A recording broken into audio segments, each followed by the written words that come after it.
যখন দেখি বীরভূমের বাচ্চারা এগিয়ে যাচ্ছে আমার ভালো লাগে এবং মনে হয় আমি তো ওদেরই, ওরাও তো আমারই, এবং আমাদেরই এই ভালোবাসা তোমরা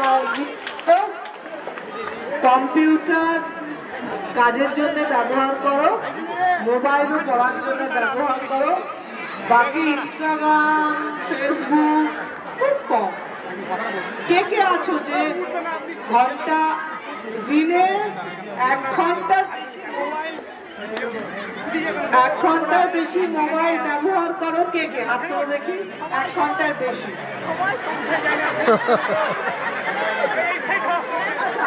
এবারে 1 ঘন্টার, আচ্ছা 1 ঘন্টার কম ব্যবহার করে কে কে? সব যারাই তুমি 1 ঘন্টা দিলে 1 ঘন্টা কমে এসছো। আর বাড়িতে মোবাইলের জন্য মা বকে কতজনকে? সবাইকে।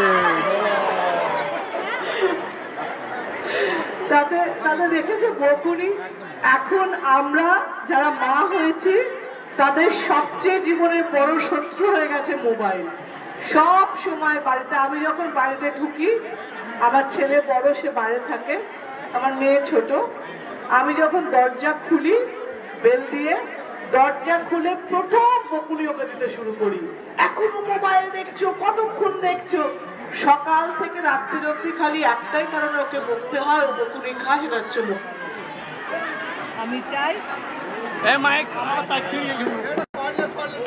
আমি চাই আমার মতো মাদেরকে